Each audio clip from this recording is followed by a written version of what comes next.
Xin chào cả mọi người, chào mừng mọi người quay trở lại video của mình. Và ngày thường thì ở sân bay Tân Sơn Nhất sẽ hạ cánh từ phía Gò Vấp và sân bay Tân Sơn Nhất, đúng không? Nhưng mà hôm nay đặc biệt là sân bay sẽ đổi đầu từ Tân Bình về hạ cánh và cất cánh thì lên hướng về Gò Vấp, cũng khá là đặc biệt. Và bắt đầu vào mùa đổi đầu tại sân bay Tân Sơn Nhất rồi, và cùng theo mình đi khám phá xem nhé. Còn bây giờ thì đi thôi. Và hôm nay đầu tiên chúng ta có một chiếc Boeing 787 của Vietnam Airlines. Chiếc máy bay này đang bước vào hạ cánh và hôm nay cũng rất là may mắn là mình có một cái khoảng thời gian ở bên này, nên thế đổi đầu phát là mình chạy lên mình quay luôn cho mọi người. Và bây giờ thì chiếc máy bay sẽ bước vào hạ cánh ở đường băng 07 trái.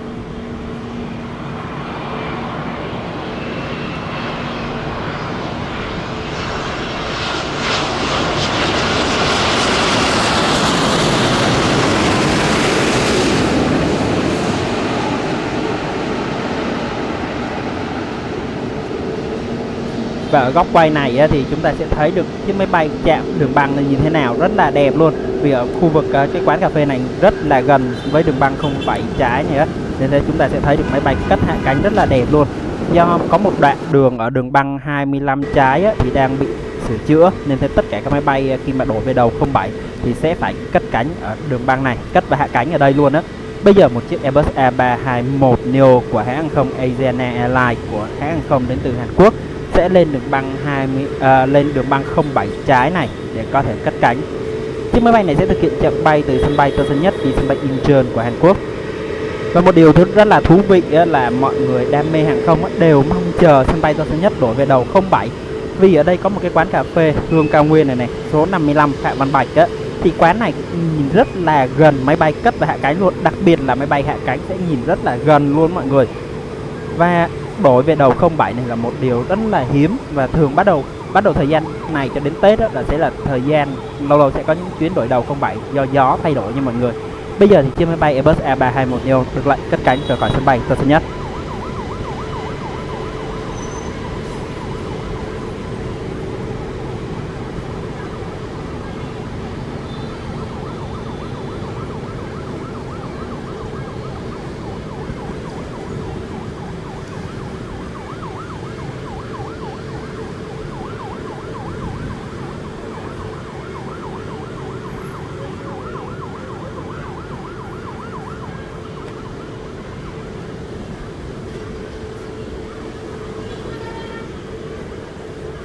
Đấy, mọi người thấy không, ở sân bay này thì rất là đặc biệt, vì gió thay đổi thì sẽ phải thay đổi hướng cất và hạ cánh, vì máy bay cất cánh ngược chiều gió.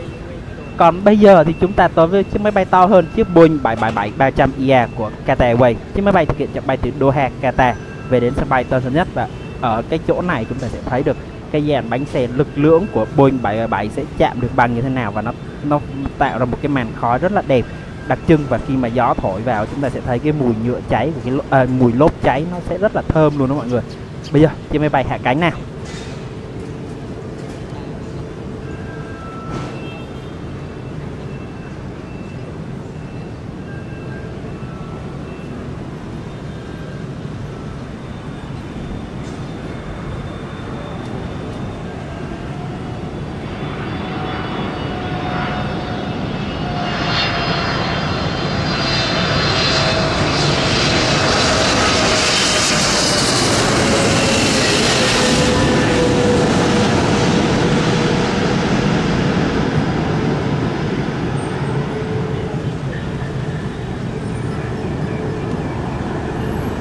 Và đó là pha hạ cánh của chiếc Boeing 777-300ER của Qatar Airways.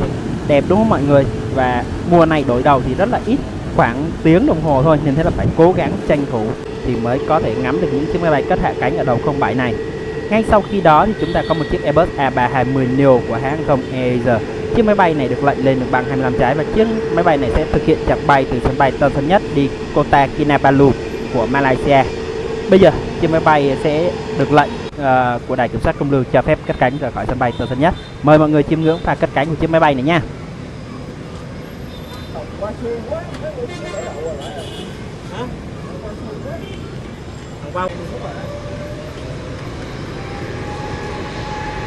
Em chị mới tới dưới quán nước lên thấy còn chút cái gì cái là sao?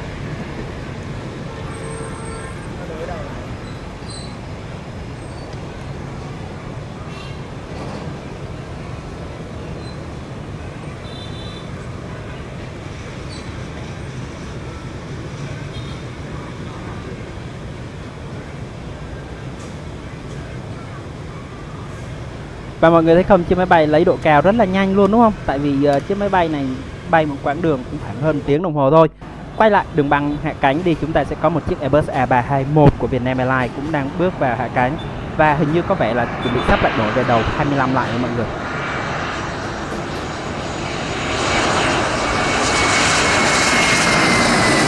Chiếc máy bay lấy độ cao cũng rất là nhanh luôn đấy.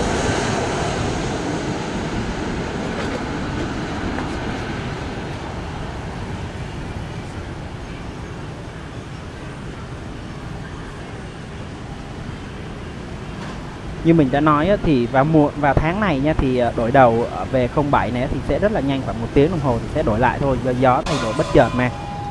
Còn đây là ATR72-500, chiếc máy bay cũng đang bước vào hạ cánh, và sau chiếc ATR72 này thì sẽ còn 1-2 chiếc nữa là sẽ đổi về đầu 25 lại như bình thường. Và mời mọi người chiêm ngưỡng pha hạ cánh của chiếc ATR72-500 thực hiện chặng bay từ sân bay Côn Đảo về đến sân bay Tân Sơn Nhất.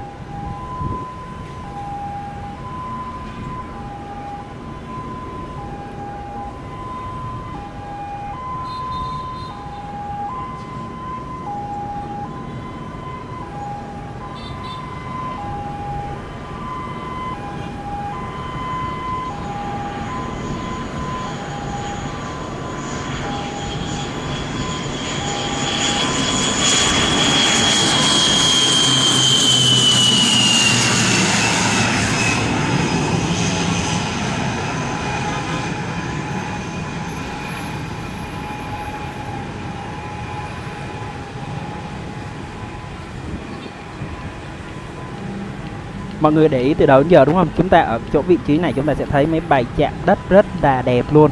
Và chúng ta sẽ thấy được khi mà chạm đất thì máy bay có thể tạo độ nhún hay là độ nảy lên rất là đẹp luôn và rất là gần luôn á.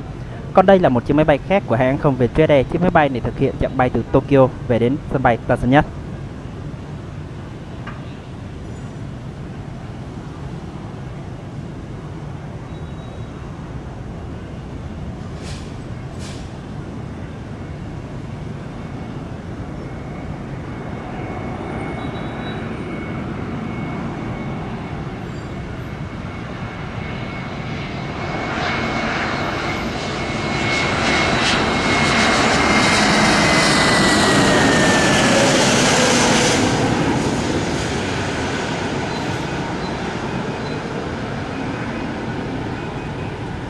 Điều kiện thời tiết tại sân bay Tân Sơn Nhất mùa này thì ảnh hưởng bị gió nên sẽ thay đổi liên tục luôn. Có khi là thay đổi là lúc đầu 25, lúc đầu 07 thay đổi liên tục. Và đây là thay đổi như thế nào thì do Đài Kiểm soát Không lưu sân bay Tân Sơn Nhất quyết định và sẽ điều phối những chiếc máy bay về hạ cánh ở đầu đường băng nào.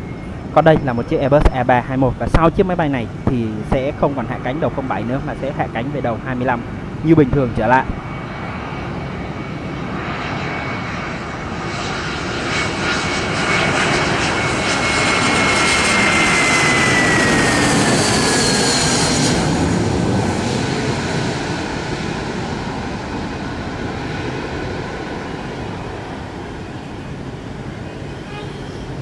Đấy, mọi người thấy không, nhìn được rất là gần mà cái cánh đuôi của nó có thể điều chỉnh làm sao cho máy bay tiếp đất thật là nhẹ nhàng nhất có thể luôn.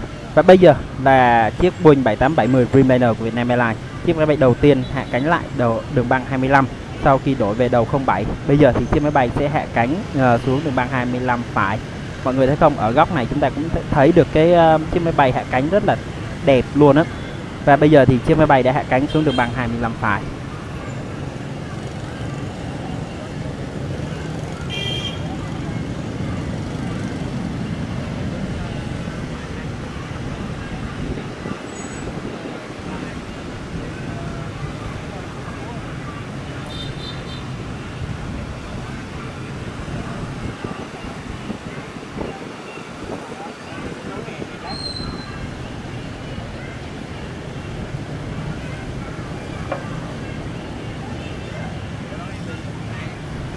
Chiếc Boeing 7870 Dreamliner của Vietnam Airlines đang thoát ly khỏi đường băng 25 phải, thì ở ngay đường băng 25 trái chúng ta có một chiếc Boeing 737-700 rất là nhỏ nhỏ xinh xắn của Ruli Airlines, một hãng hàng không đến từ Trung Quốc. Chiếc này sẽ thực hiện chặng bay từ sân bay Tân Sơn Nhất đi Lệ Giang, Trung Quốc các mọi người. Chiếc máy bay đang cất cánh đây. Và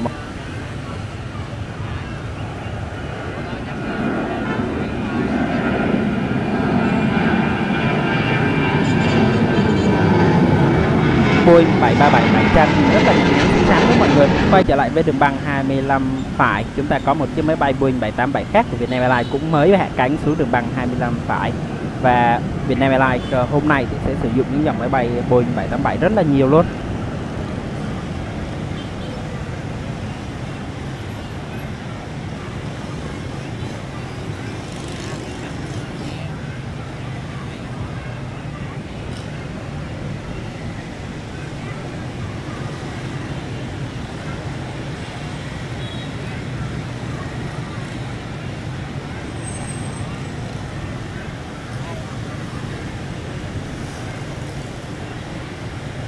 Điều đặc biệt hơn nữa là chiếc Boeing 787 này là chiếc thứ 100 của Vietnam Airlines mọi người, là chiếc máy bay thứ 100 á. Còn đường băng 25 trái chúng ta đang có một chiếc Airbus A321 của Vietjet Air đang cất cánh.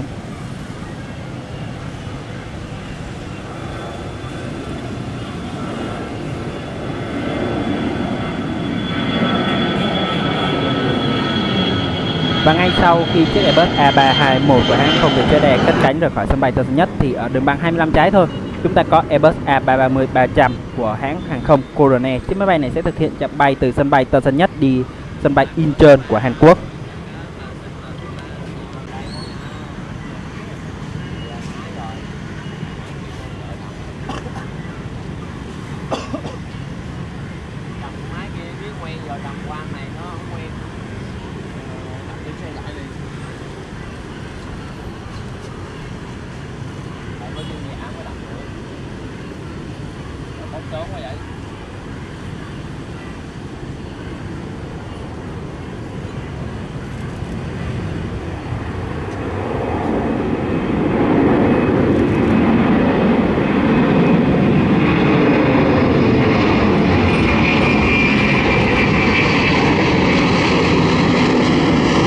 Còn quay trở lại với đường băng 25 phải, chúng ta có một chiếc Airbus A350-900 của hãng hàng không Singapore.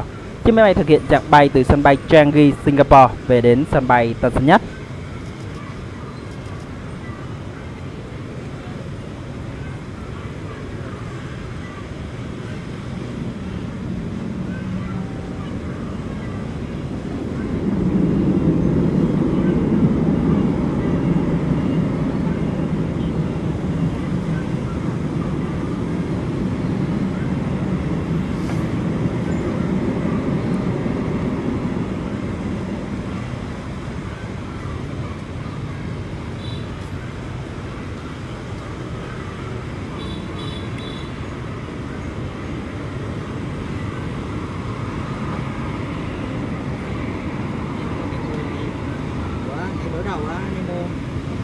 Và hãng không Singapore Airlines thì có 3 chuyến bay tới sân bay Tân Sơn Nhất một ngày, vào chuyến buổi sáng, buổi trưa và buổi tối.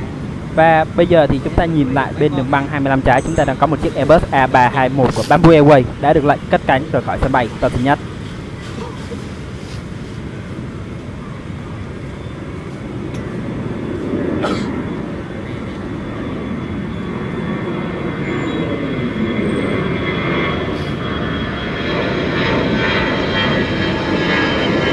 Và nhân đây cũng đố mọi người biết đó là hãng không Bamboo Airways hiện tại có bao nhiêu chiếc máy bay đó. Còn quay trở lại với đường băng 25 phải, chúng ta đang có một chiếc Airbus A350-900 của hãng hàng không Emirates.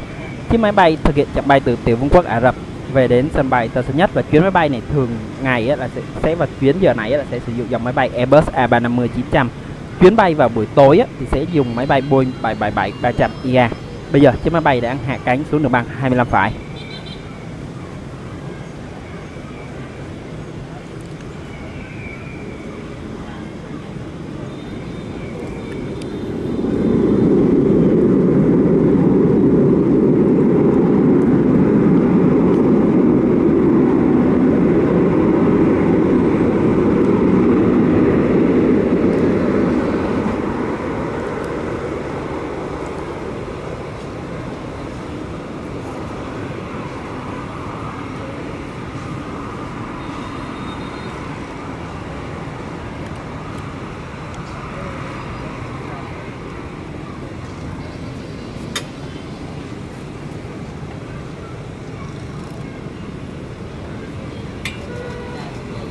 Và điều đặc biệt hơn nữa về chiếc máy bay này, đây là chiếc máy bay Airbus A350-900 đầu tiên mà hãng hàng không Emirates nhận đó mọi người.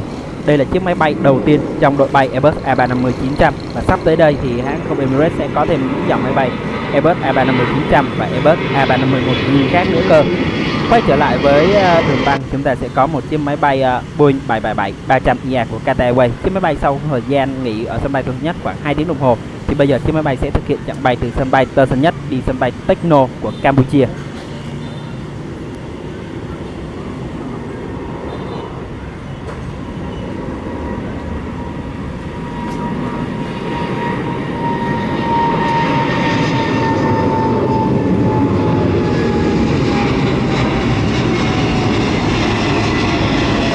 Boeing 777-300ER cất cánh đẹp đúng không mọi người, và âm thanh cũng rất là đã. Còn đây là một chiếc máy bay khác. Chiếc máy bay Boeing 787 Dreamliner này của Vietnam Airlines sẽ thực hiện chặng bay từ sân bay Tân Sơn Nhất đi Perth của Úc. Và bây giờ chiếc máy bay đã được lệnh cất cánh.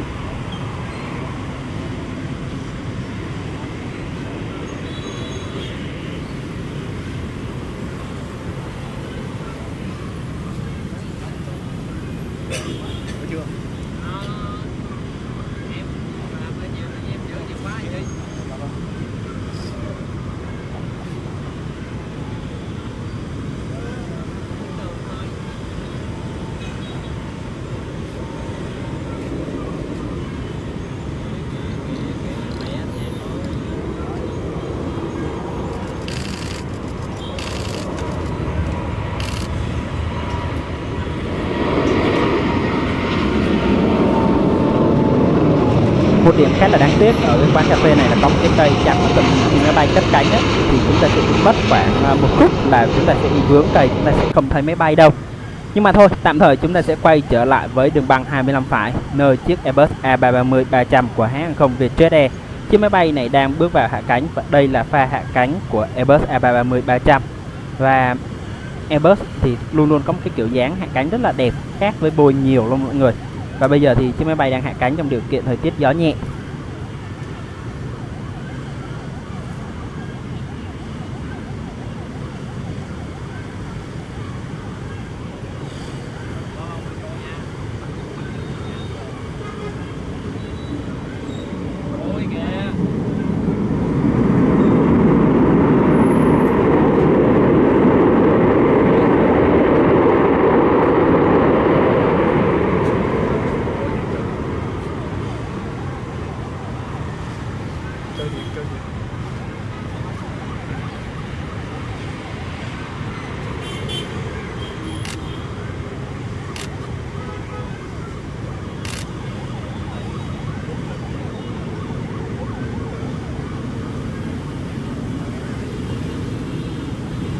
Và mọi người đã trải nghiệm đi máy bay của Airbus A330-300 của Vietjet chưa? Nhớ để lại bình luận cho mình biết với nhé. Mình đã được trải nghiệm rồi và mình đã có một video trải nghiệm trên kênh của mình rồi á, mọi người có thể kiếm lại nhé. Còn đây là Airbus A350-900 của China Airlines. Chiếc máy bay cũng thực hiện chặng bay từ sân bay Đào Viên, Đài Loan về đến sân bay Tân Sơn Nhất.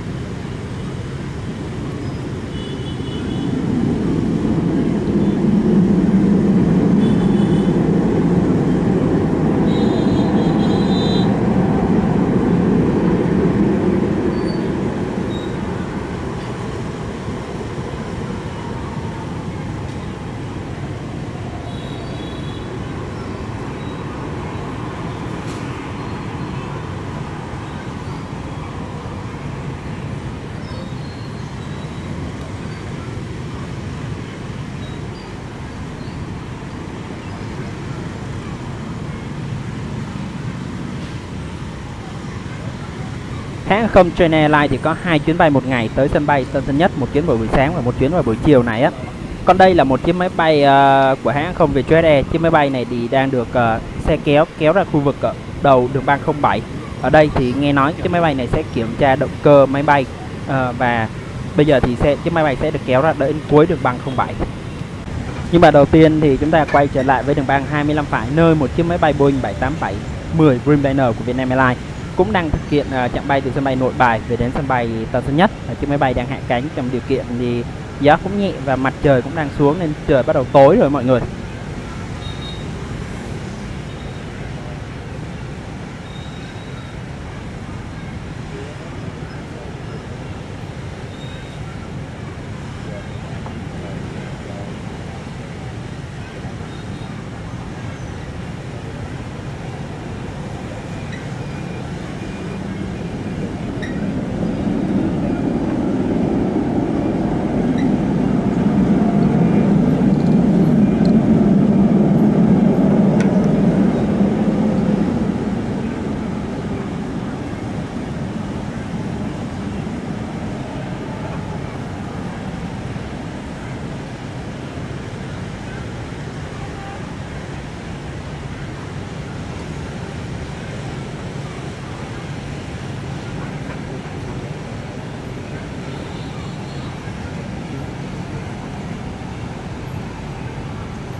Và ngay đường băng 25 trái chúng ta có Boeing 777-300ER của Eva Air cũng cất cánh rời khỏi sân bay Tân Sơn Nhất hướng về sân bay Đào Viên, Đài Loan.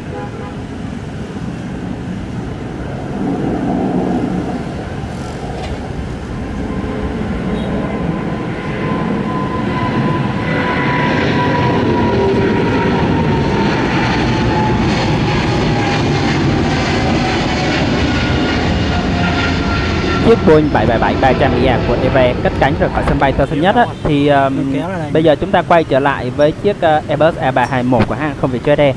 Chiếc máy bay này thì sẽ được kéo ra đến khu vực ngoài này có một cái đường lăn nhỏ nhỏ ở giữa cái khu vực này á, thì chiếc máy bay sẽ dừng ở đây và sau đó thì sẽ được kiểm tra nổ thử động cơ. Và đây là một trong những điều khá là thú vị ở sân bay Tân Sơn Nhất mà ít người để ý tới, và lâu lâu thì sẽ có những chiếc máy bay sẽ được kéo ra các khu vực an toàn ở đường băng á, thì để kiểm tra lại động cơ xem hoạt động như thế nào. Và nói chung đây là một trong những quy trình để người ta có thể kiểm tra lại động cơ xem động cơ hoạt động ổn không để có thể đưa máy bay vào hoạt động trở lại. Và đây là một trong những hoạt động rất là hiếm khi mà chúng ta sẽ được thấy. Bây giờ thì chiếc máy bay sẽ được xe kéo và các anh kỹ thuật sẽ kéo ra khu vực này, và một lúc nữa thì chúng ta sẽ thấy có một cái xe chữa cháy cũng sẽ ra để hỗ trợ. Tại vì khi ở những cái khu vực như thế này mà để hoạt động một động cơ thì cần phải đảm bảo rằng là nó có xe chữa cháy để phòng trường hợp bất trắc. Và ở đây thì chúng ta sẽ có một là cái khu vực ở Vaeco mà đợt trước mình có quay một lần rồi đó, để mình kiếm lại, mình sẽ úp lại cho mọi người thấy. Đó thì là cũng là một cái khu vực để có thể kiểm tra là xem khởi động lại động cơ hoặc kiểm tra động cơ xem nó như thế nào. Còn đây là một chiếc máy bay Boeing 787-10 đang cất cánh rồi nha mọi người. Và đường băng 25 phải chúng ta lại có một chiếc máy bay Boeing 787-10 Dreamliner của Vietnam Airlines cũng đang bước vào hạ cánh luôn. Và hôm nay một ngày mà Vietnam Airlines đưa rất là nhiều Boeing 787 đúng không mọi người? Từ Boeing 787-10 đến Boeing 7879 của hãng.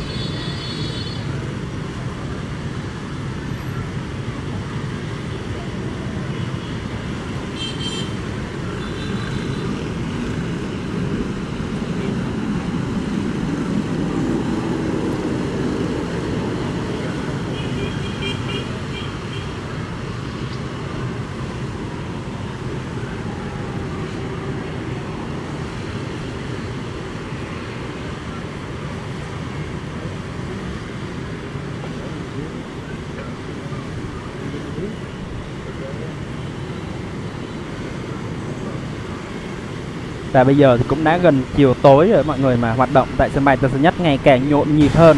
Còn đây xe chữa cháy đã ra đến vị trí và xe kéo đã được tách ra khỏi máy bay để có thể máy bay có thể bắt đầu hoạt động để kiểm tra xem là động cơ có tốt không và các hoạt động, các thông báo có bị sai gì không. Và đây mọi người thấy không, chiếc máy bay được để ra một khu vực riêng biệt luôn, và anh kỹ thuật cũng đang ở dưới để kiểm tra xem là động cơ hoạt động chưa. Và cái động cơ có vẻ hình như là hoạt động rồi, mình đã thấy luồng hơi nóng đã phụt ra bên ngoài nữa mọi người.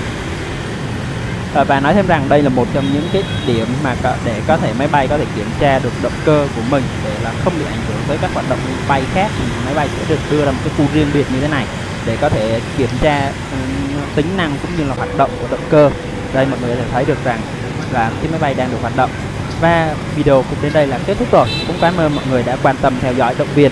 Mọi góp ý mọi người nhớ để lại dưới phần bình luận nhé. Còn bây giờ xin chào và hẹn gặp lại.